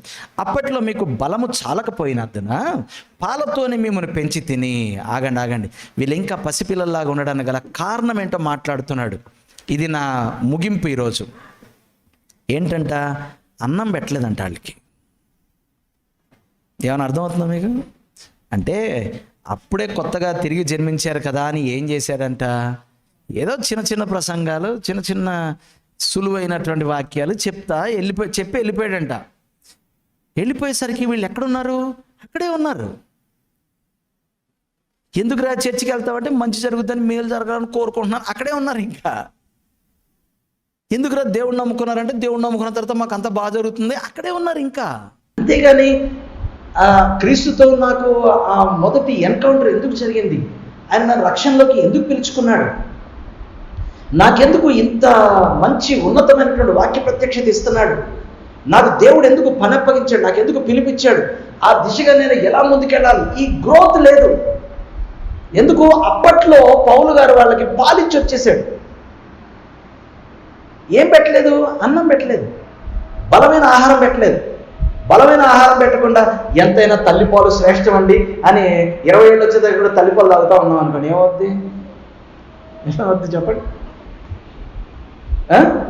కొన్ని తల్లి పాలు ఇవ్వట్లేదని చెప్పేసి గేదె పాలు తాగుతూ పెరుగుతున్నాం అనుకోండి, 20 ఏళ్ళు వచ్చిన 30 ఏళ్ళు వచ్చిన. ఎందుకంటే ఏం చదువుకున్నాం? పాలు సంపూర్ణ పౌష్టికాహారం అని విన్నాం. ఆ ఉట్టి పాలే తాగి బతుకుతున్నాం అనుకోండి, ఏమవుద్ది? పిల్లలు పాలు మానేయకపోతే నోట్లో చేతి పెట్టైనా కూడా పాలు మానిపిస్తారా? ఎందుకు మానిపిస్తారు? పాల స్టేజ్ అయిపోయింది, బలమైన ఆహారం రావాలి. ఆడు వింటాడా? ఏడుస్తాడు కదా, అమ్మను కొరుకుతాడు కదా, అమ్మ అంటే ఇష్టం లేదు అంటాడు కదా, నువ్వు నాకు పాలు ఇవ్వట్లేదని తిండి కూడా మానేస్తాడు కదా, 4 రోజులు సన్నపడిపోతాడు కదా. అయినా కానీ మొరాయించినా కూడా మనం మొట్టికాయలు వేసి మరి పాలు మానిపించి అన్నం పెడతాం. కానీ సంఘంలో మాత్రం ప్రియమైన దేవుని బిడ్డలారా, తీయగా కొంచెం గట్టిగా మాట్లాడితే అర్థం కావట్లేదని చెప్పేసి ఆడు వెళ్ళిపోతాడేమో అని భయం. ఆడు వెళ్ళిపోతే సంఖ్య తగ్గిపోద్ది, ఆర్థికంగా బలహీనం అయిపోతాం, భయం. కాబట్టి తీయని మాటలు లేదా వాక్చాతుర్యాలు లేదా సొంత జ్ఞానాలు, మనుషులను మభ్యపెట్టి మాయోపాయం చేత కపటముగా ఏదో రకంగా వాళ్ళని వశపరుచుకునే మాటలు, ఇవన్నీ మాట్లాడుతుంటే నువ్వు బాగానే ఉంటావు, నీ పప్పం బాగానే గడుస్తుంది. వాళ్ళు ఇంకా పసిపిల్లల్లాగా ఉండిపోతారు. ఆ పసిపిల్లల్లాగా ఉండిపోతే సంఘం క్షేమంగా ఉండదు, అభివృద్ధి చెందదు. వాళ్ళ మధ్యలో వివక్షలు మొదలవుతాయి, కలహాలు మొదలవుతాయి. అది కూడా నీ మంచికే, అలా జరిగితే కూడా మంచిదే కదా నీకు, కదా. ఎందుకంటే నేను పౌలు వాడను అంటే ఎంత బాగుంటుందో కదా, నేను అపోలో వాడిని అంటే అపోలోకి ఎంత బాగుంటుందో. ఇది ఇష్టం ఈ రోజుల్లో జనాలకి. అవి ఎందుకు జరుగుతున్నాయంటే మీరు పసిపిల్లలు, మీరు అంటున్నాడు పసిపిల్లల్లాగా అప్పట్లో మీకు బలము చాలకపోయినందున పాలతో మిమ్మల్ని పెంచితిని కానీ అన్నముతో మిమ్మల్ని పెంచలేదు. మీరు ఇంకనూ శరీర సంబంధులై ఉండుట వలన ఇప్పుడును మీరు బలహీనులై ఉన్నారు. శరీర సంబంధులుగా ఉంటే క్రైస్తవులకి ఇస్తున్నాడు హెచ్చరిక, బలహీనులుగా ఉంటారు. ఆత్మ సంగతులు గ్రహించలేరు, దేవుని సంగతులు వివేచించలేరు, దేవుని చిత్తము ఎరగలేరు, దేవుని చిత్తాన్ని చేయలేరు. రాయబడిన సంగతులను అతిక్రమింపకూడదు అని ఉంటే బేషుగ్గా అతిక్రమించేస్తారు. తెలీదు. బలహీనులం మేము, బలహీనులై ఉన్నారు కారా మీలో. ఇవన్నీ ఎందుకు? దేని చూసి మాట్లాడుతున్నాడు? మీలో అసూయయు కలహము ఉండగా మీరు శరీర సంబంధమైన మనుష్య రీతిగా నడుచుకుని వారు కారా? అవునా? మా లోపల అసూయలు కక్షలు అవి ఉన్నాయి, మేము శరీర సంబంధంలో బలహీనమని మీకు ఎలా తెలుస్తుందండి? చెప్తున్నాను వినండి. ఒకడు నేను పౌలు వాడను, మరి ఒకడు నేను అపోలో వాడను అని చెప్పినప్పుడు మీరు ప్రకృతి సంబంధులైన మనుషులు కారా? అపోలో ఎవడు, పౌలు ఎవడు? పరిచారకులే కదా. ఒక్కొక్కరికి ప్రభు అనుగ్రహించిన ప్రకారం వారి ద్వారా మీరు విశ్వసించితిరి. అంటే అంటే ఒక ఒక ఒక లెవెల్లో పౌలు గారు చేశాడండి. అంటే నేర్పరియైన శిల్పకారులాగా పౌలు పునాది వేశాడు. ఆ తర్వాత అపోలో వచ్చాడు, ఆ తర్వాత పేతురు వచ్చాడు. ఒక్కొక్కరికి దేవుడు అనుగ్రహించినటువంటి కృప ప్రకారం వారి ద్వారా మీరు విశ్వసించింది. నేను నాటిదిని, అపోలో నీళ్లు పోసాడు. వృద్ధి చేసిన వాడేవాడు? మేమా? మాకేమన్నా ఉందా అసలు? మేము ఆయన చేయమన్న పని చేసాము, కానీ చెయ్యాల్సింది ఆయన చేసుకున్నాడు. ఏముంది? వృద్ధి కలుగజేసిన వాడు దేవుడే. కాబట్టి వృద్ధి కలుగజేయు దేవునిలోనే కానీ నాటువానిలోనైనాను నీళ్లు పోయివానిలోనైనా ఏమీ లేదు. నాటువాడును నీళ్లు పోయివాడును ఒక్కడే. ఎంతైనా నాటినైనా గ్రేట్ అండి కాదంట. ఈరోజు వచ్చి నీళ్లు పోసాడండి అలా ఏం కాదంట. నాటువాడును నీళ్లు పోయివాడును ఒక్కటే. ప్రతివాడు తాను చేసిన కష్టం కొలిచి జీతము పుచ్చుకొను. మీరు కంగారు పడిపోకండి. వాళ్ళకి జీతం ఇచ్చేవాడు వాళ్ళకి జీతం ఇస్తాడు. మీరు వాళ్ళని ఏదో పెద్ద చేసి అందలాలు ఎక్కించేసి బ్రహ్మరథాలు పట్టేయాలని మీరేం ప్రయత్నం చేయకండి. మేము దేవుని జత పని వారమై ఉన్నాము, మీరు దేవుని వ్యవసాయమును దేవుని గృహమునై ఉన్నారు అని మాట్లాడుతూ ఏమంటాడు అని అంటే, సంఘాన్ని 3 విధాలుగా పోల్చి చూపించాడు. అవి నేను మాట్లాడను, మీరు ఇంటికి వెళ్ళక చదువుకోండి. నంబర్ 1, సంఘాన్ని వృద్ధి చెందవలసినటువంటి ఒక చెట్టులాగా పోల్చాడు, ఒక మొక్కలాగా పోల్చాడు. రెండవది ఒక గృహంలాగా పోల్చాడు. నెమ్మదిగా 4వ అధ్యాయంలోనికి వెళ్తే గృహ నిర్వాహకునిగా పోల్చాడు. మూడు పోలికలు ఉన్నాయండి సంఘం గురించి. 1 చెట్టు, 2 భవనం, బిల్డింగ్, గృహము, 3 గృహ నిర్వాహకుడు, స్టూవర్డ్. అంటే చెట్టు ఏమవ్వాలి? వృద్ధి పొంది ఫలించాలి. గృహం ఏమవ్వాలి? అది మంచిగా కట్టబడి దానిని కట్టబడినటువంటి అంటే దాన్ని కట్టినటువంటి యజమానిని అందరికీ చూపించాలి. అంటే దేవుని ప్రెజెన్స్ని క్యారీ చేయాలి. అండ్ 3వది స్టూవర్డ్, గృహ నిర్వాహకుడు. అంటే దేవుడు నీకు అప్పగించినటువంటి ఆ పనిని సంపూర్తిగా నెరవేర్చగలిగినటువంటి వాడవై ఉండాలి.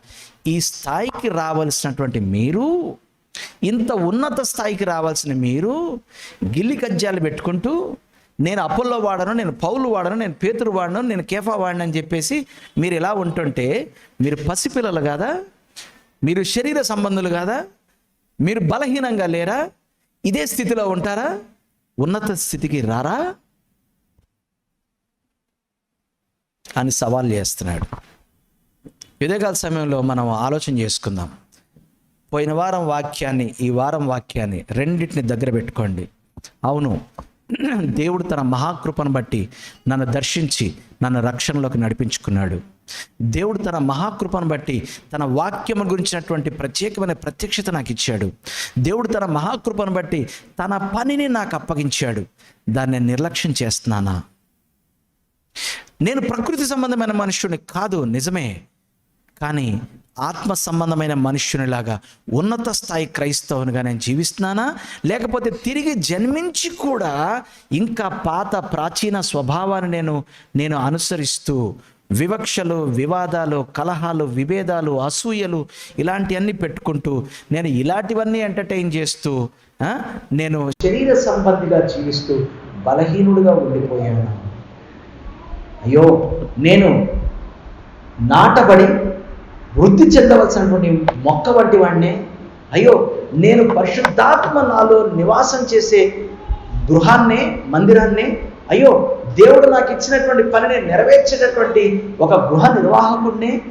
అవన్నీ చేయకుండా నేను ఈ చిల్లర విషయాల మీద దృష్టి పెట్టి శరీర సంబంధమైన క్రైస్తవునిగా జీవిస్తూ, బలహీనమైన క్రైస్తవునిగా జీవిస్తూ వెనకబడిపోతున్నానా? లేకపోతే హై లెవెల్ క్రిస్టియానిటీని మెయింటైన్ చేస్తున్నానా? Your high level Christianity is not in the materialistic things. Your high level Christianity is based on your response, your spiritual response to the things of the Spirit of God. పరిశుద్ధాత్మ సంగతులకు నీ ఆత్మలో ఎంతగా నీవు స్పందించగలుగుతున్నావు, ఎంతగా వాటిని వివేచించగలుగుతున్నావు, ఎంతగా వాటిని గ్రహించగలుగుతున్నావు, ఎంతగా వాటిని అనుసరించగలుగుతున్నావో అది నిన్ను ఉన్నత స్థాయి క్రైస్తవునిగా నిలబెడుతుంది. ఈ ఒక్క మాట నేను చెప్పి నేను ముగిస్తాను. ఇలాంటి స్థాయి రావాలి అనంటే, అంటే నిజమైన ఆత్మీయ పరిపక్వత, నిజమైన ఆత్మీయ పరిణతి కావాలి అనంటే ఏం మాట్లాడుతున్నాడు? 5వ వచనం చూడండి ఒకసారి. 3వ అధ్యాయము 5వ వచనం. 3వ అధ్యాయం 5వ వచనం. ఒక్కొక్కరికి ప్రభు అనుగ్రహించిన ప్రకారము, 3వ అధ్యాయం 3వ వచనం. మీలో అసూయయు కలహము ఉండగా మీరు శరీర సంబంధమైన మనుష్య రీతిగా నడుచుకుని వారు కారా? ఇది ప్రశ్న. ఈ ప్రశ్నలో నుంచి మనము ఆలోచించే ప్రయత్నం మనం చేద్దాం. ఏంటి వీళ్ళు ఈ స్థితిలో ఉండడానికి గల కారణం ఏంటి అని అంటే, 3వ అధ్యాయం 1 నుంచి 5 వచనాలు కనుక మనం క్షుణ్ణంగా మనం చదివితే, వాక్యము లేకపోవడమే ఆత్మీయ అపరిపక్వతకు కారణం. ఎటువంటి వాక్యము? పాల వంటి వాక్యం కాదు, బలమైన ఆహారం కావాలి. ఒకసారి హెబ్రీ పత్రిక 5వ అధ్యాయము 12-13 వచనాల్లోకి రండి ఒకసారి. 12-13 వచనాలు. 12-13 వచనాలు. హెబ్రీ పత్రిక 5వ అధ్యాయం 12-13 వచనాలు నేను చదువుతాను మీ కొరకు. చూడండి, 5వ అధ్యాయము 12-13 వచనాలు. కాలమును బట్టి చూచితే మీరు బోధకులుగా ఉండవలసిన వారై ఉండగా దేవోక్తులలో మొదటి మూల పాఠములను ఒకడు మీకు మరల బోధింపవలసి వచ్చెను. ఏంటంట? మీరు బోర్న్ అయ్యారు, అనేక సంవత్సరాలుగా చర్చకు వస్తున్నారు. కాలాన్ని బట్టి చూస్తే మీరు ఏ స్థితిలో ఉండాలి? ఈ పాటికి ఏ స్థితిలో ఉండాలి? మీ పక్కనున్న వాళ్ళని మోచేతడు ఇలా గుద్దకండి, ఇదో నీ గురించే అనకండి.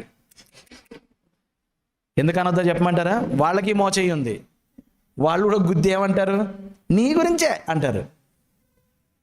అందరం చదువుదాం ఒకసారి. అందరు తీశారుగా, చదువుదామా? 1 2 3. కాలమును బట్టి చూచితే మీరు బోధకులుగా ఉండవలసిన వారై ఉండగా దేవోక్తులలో మొదటి మూల పాఠములను ఒకడు మీకు మరలా బోధింపవలసి వచ్చను. మీరు పాలు త్రాగవలసిన వారే గాని బలమైన ఆహారము తినవారు కారు. మరియు పాలు తాగు ప్రతివాడు శిశువే గనక నీతి వాక్య విషయములలో అనుభవం లేనివాడై ఉన్నాడు. వయసు వచ్చిన వారు అభ్యాసము చేత మేలు కీడులను వివేచించుటకు సాధకము చేయబడిన జ్ఞానేంద్రియములు కలిగి ఉన్నారు గనక బలమైన ఆహారము వారికే తగును. ఏంటంటండి? వివేచన శక్తి లేదు. ఎందుకు లేదు అంటే కారణం చూపిస్తున్నాడు. బలమైన ఆహారం తినలేదంట. బలమైన ఆహారం తింటే వయసు వస్తుందంట. వయసు వచ్చిన వారు బలమైన ఆహారం తింటే వయసుకు వస్తారు. వయసుకు వచ్చినటువంటి వారు వివేచించగలుగుతారు. ఆ వివేచించగలిగిన వారు ఉన్నత స్థాయి క్రైస్తవులుగా జీవించగలరు. క్రైస్తవులలో ఉన్నత స్థాయి రాకపోవడం గల కారణం ఏంటి అంటే బలమైన ఆహారం లేకపోవడం. అవునండి, ఆ రోజుల్లో మీరు కొత్తగా దేవుణ్ణి నమ్ముకున్నారు కాబట్టి పాలతో మిమ్మల్ని పెంచాను. ఆ తర్వాత మీరు నెమ్మదిగా అట్టిపండు శాకాహారం మొదలుపెట్టి మాంసాహారం వరకు రావాలి కదా. మీరు ఎంతకాలం మీద ఉండిపోతారు? కొరింథీ సంఘాన్ని సవాల్ చేస్తున్నాను.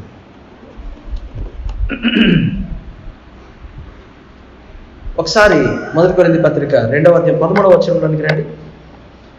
మనుష్య జ్ఞానము నేర్పు మాటలతో కాక ఆత్మ సంబంధమైన సంగతులతో సరిచూచుచు ఆత్మ నేర్పు మాటలతో. మీ బైబిల్లో ఈ మాటలు అండర్లైన్ చేసుకోండి. ఆత్మ నేర్పు మాటలు. ఆత్మ సంబంధమైన మనుష్యుడు ఎక్కడి నుంచి నేర్చుకోవాలంట? చెప్పండి, మాట్లాడండి. ఎక్కడి నుంచి నేర్చుకోవాలండి? మాట్లాడండి, అందరూ మాట్లాడండి, పర్వాలేదు. ఎక్కడి నుంచి నేర్చుకోవాలి? ఆత్మ నేర్పు మాటలు. చెప్పండి అందరూ సార్. ఏ మాటలు? ఎవరు నేర్పాలి మనకి? ఎవరు నేర్పాలండి? బైబిల్ తెరిచి చదువుతుంటే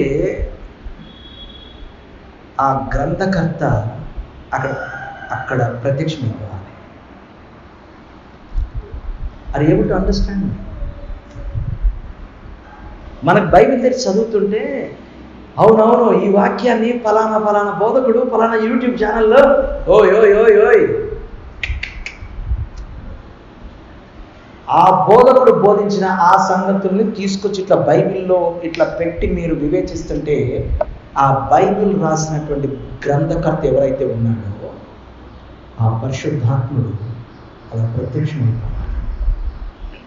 ప్రత్యక్షమైపోయి దేవుని మూలముగా పుట్టి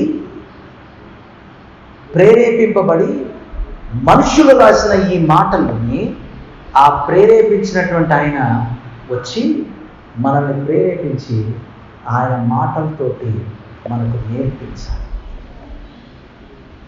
అది ఉన్నత స్థాయి క్రైస్తవ జీవితానికి మనం తీసుకున్నాం. క్రైస్తవుని జీవితంలో ఉన్నత స్థాయి అంటే నేను అది లేదు, నాకు ఇది వచ్చింది, అది కాదు. 5గురితో స్టార్ట్ చేసామండి, 5,000 సంఘం అయ్యాం, అది కాదు ఉన్నత స్థాయి అంటే. No no. Are you getting me this morning? ఏమంటున్నాడు? మీరు ఆ స్థాయికి మీరు రాలేదు, ఇంకా ఎక్కడున్నారు? పాలు తాగే స్థితిలోనే ఉన్నారు. ఆత్మీయ పరిపక్వతకు, ఉన్నత స్థాయి క్రైస్తవ్యానికి దేవుని యొక్క వాక్యము చాలా చాలా చాలా అవసరం. ఆ వాక్యము మనుష్యుల జ్ఞానమును బట్టి అర్థం కాదు కానీ, ఆ మనుష్యుల మాటల చేత అర్థం కాదు కానీ, ఆత్మ నేర్పు మాటల చేత మాత్రమే మనకు అర్థం. ఆత్మ నేర్పు మాటలతో వీటిని గురించి మేము బోధించుచున్నాం. బోధించేవాడు ఆత్మ నేర్పు మాటల్ని నేర్చుకొని బోధించాలి, వినేవాడు ఆత్మ నేర్పు మాటల ద్వారానే బోధన ఉండాలి, చదివేవాడు ఆత్మ నేర్పు మాటల ద్వారానే గ్రహించాలి. అప్పుడు ఒక క్రైస్తవుడు ఉన్నత స్థాయి క్రైస్తవ్యానికి ఎదగగలుగుతాడు.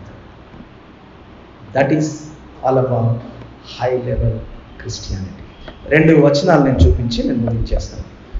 119వ కీర్తనలోకి రెండోసారి.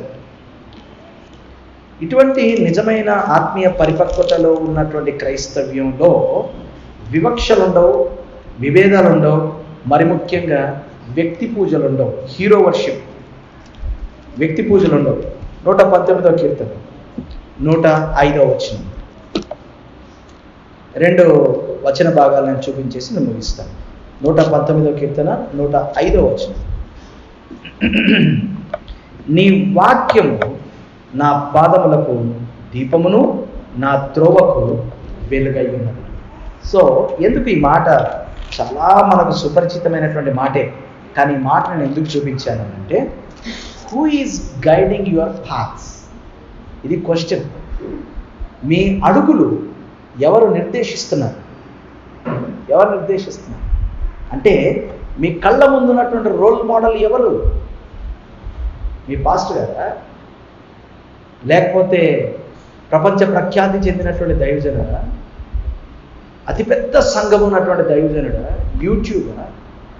ఎందుకు ఊరికే యూట్యూబ్ అన్నానంటే, ఈ రోజులో ప్రతివాడు యూట్యూబ్ యూనివర్సిటీయే. ఏది అడిగినా అది యూట్యూబ్ నాలెడ్జే. చదివి కానీ, శోధించి కానీ, వివేచించి కానీ చెప్పరు. There is no perceptional knowledge, there is no conceptual knowledge, there is no spiritual knowledge, only YouTube knowledge. ఆ యూట్యూబ్లో కూడా షార్ట్సే, చిన్న చిన్న క్లిప్సే, మళ్ళీ మొత్తం లోతుల్లోకి వెళ్ళరు. ఎవడన్నా అక్కడ వివరంగా చెప్తున్నాడు, రాదా పాయింట్కి రా అంటారు.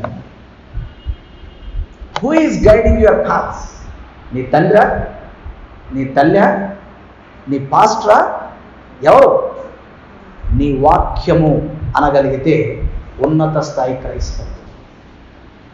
నీ వాక్యము ఏంటంట? నా పాదములకు దీపము, నా త్రోవకు వెలుగు. నెక్స్ట్ స్టెప్ కనబడాలన్న వాక్యమే, దారి కనబడాలన్న వాక్యమే. Who is guiding you? That's the question. యోహాను సువార్త 14వ అధ్యాయంలో అంటే సార్ 21వ వచనం. నా ఆజ్ఞలను అంగీకరించి వాటిని గైకొను వాడే నన్ను ప్రేమించువాడు నా తండ్రి వలన ప్రేమింపబడును. ఇదంతా మనకు తెలిసిందే. ఇంకొక లైన్ ముందుకెళ్దాం. నేనును వానిని ప్రేమించి వానికి నన్ను కనబరచుదును. చూసారా? God is ready to reveal himself. ఆత్మ చెప్పు మాటలు, దేవుడు కనబరచు సంగతులు, దేవుని జ్ఞానము, all these things are very much available to you. If you are able to understand them, you are a spiritual Christian. If not, check చేసుకోవాలి, either natural or carnal. And దేవుడు మాట్లాడడానికి రెడీగా ఉన్నాడా లేదా? దేవుడు బయలుపరచడానికి రెడీగా ఉన్నాడా లేదా? అవునండి, దేవుడు తనను తాను నాకు ఎలా బయలుపరుచుకుంటాడు? స్ట్రైట్గా ఉంది ఇక్కడ. సో ఈ స్పిరిచువల్ నాలెడ్జ్కి ఏముండాలి? ఇప్పుడు పర్సెప్చువల్ నాలెడ్జ్కి ఏమో కళ్ళు, చెవులు ఇలాంటివి ఉండాలి. కాన్సెప్చువల్ నాలెడ్జ్కి ఏమో మనస్సు, హృదయం లాంటివి ఉండాలి. స్పిరిచువల్ నాలెడ్జ్కి ఏముండాలి అంటే ప్రేమ అనేటటువంటి ఎలిమెంట్ ఉండాలి. కాబట్టి ప్రేమ అనేటటువంటి బైబిల్ కాన్సెప్ట్ ఏదైతే ఉందో, that is not a concept, I should say, and that is not an emotion, I must say, that is not at all a sentiment. No, బైబిల్లో ఉన్నటువంటి ప్రేమ అనేటటువంటిది it is an element which connects you to God. దేవుని నిన్ను అనుసంధానం చేసే ఒక వ్యవస్థ ప్రేమ. ఆ ప్రేమిస్తే ఏం చేస్తావు అనంటే దేవుని ఆజ్ఞలు గైకొంటావంట. దేవుని ఆజ్ఞలు గైకొంటేనే నువ్వు ప్రేమించినట్టంట. ప్రేమించే నీకు ఆయన తనను తాను బయలుపరుచుకుంటాడు. ఈ మాట ఒకనొక ఇంగ్లీష్ వెర్షన్ లో ఏముందో తెలుసా? He will rip open himself and manifest. ఆయన తన్ను తాను తెరచి చూపించి నీకు కనపరుచుకుంటాడంట. ఎప్పుడు? నీవు ఆయనను ప్రేమిస్తే. ఎందుకు దేవుడు సంగతులు నాకు కనబడట్లేదు, ఆయన చూపించట్లేదు?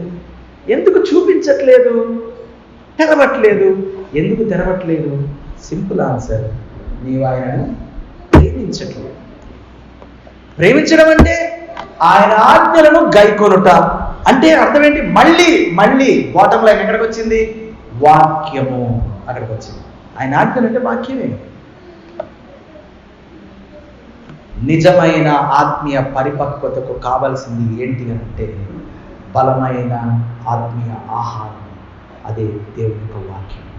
So we need to spend more time dedicatedly without any disturbances and avoidance. ఎటువంటి అవరోధాలు, ఆటంకాలు, ఎటువంటి డీవియేషన్స్ లేకుండా దేవుని వాక్యంతో మనం సమయం గడపాలి. ఎప్పుడైతే సమయం గడుపుతామో, ఆ వాక్యంతో మనం గడుపుతున్నప్పుడు, ఆయన ఆజ్ఞలను మనం పాటిస్తున్నప్పుడు, మనం ప్రేమిస్తున్నప్పుడు, ఆయన తనను తాను మనకు బయలుపరుచుకుంటాడు. When we are spending time with God, quality time with the word of God, God will reveal himself to us. And number 2, ఆత్మ చెప్పు మాటలతో మనము ఆయన సంగతులను నేర్చుకోగలుగుతాం. ఇలా దేవుని వాక్యంతో క్వాలిటీ టైం స్పెండ్ చేస్తూ, దేవుడు బయలుపరిచిన సంగతులను గ్రహిస్తూ, ఆత్మ చెప్పు మాటలతో దేవుని మర్మములను తెలుసుకునే స్థాయి క్రైస్తవ జీవితంలో ఉన్నత స్థాయి క్రైస్తవం. అటువంటి ఉన్నత స్థాయి క్రైస్తవ్యంలోకి మనమందరము వెళ్ళుదుము కాక. ఆమేన్. ఆమేన్.